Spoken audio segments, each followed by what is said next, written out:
Coronavirus continues to infect thousands of people in China and has been found in multiple other countries, including the US. In an effort to control its spread, the Chinese government has instituted a massive travel ban in Wuhan and the surrounding Hubei province. This quarantine will impact over 50 million people. According to the New York Times, it's the largest travel ban in history. Even though this may sound extreme, experts worry that it won't be enough to stop the disease from spreading.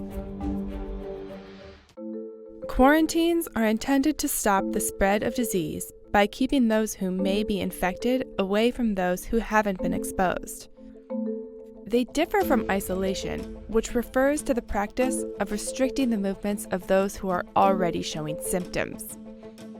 Quarantining can refer to stopping the movements of an individual or to limiting a large group, as with the current ban in China. In the event of an outbreak abroad, the U.S. often focuses on stopping citizens who have traveled to infected countries. The problems arise with the execution. In the case of Wuhan, the travel ban is confining the healthy along with the ill. This increases the risk of exposure for uninfected residents of Wuhan.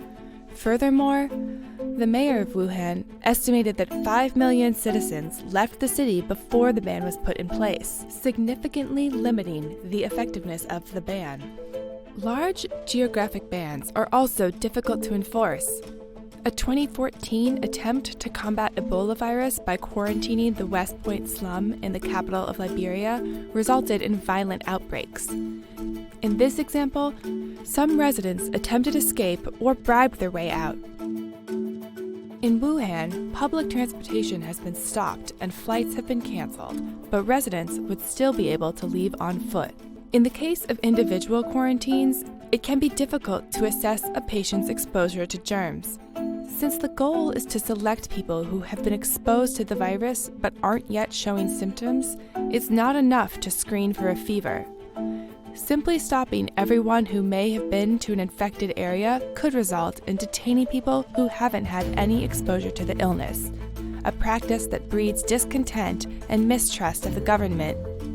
This mistrust can ultimately lead to infected citizens becoming less likely to report their illnesses through the proper channels, as experts told The Washington Post. History proves that quarantines aren't going to stop an outbreak from occurring. They might delay its spread, but they're difficult to enforce, and often, by the time they're in place, the infection has already spread too far.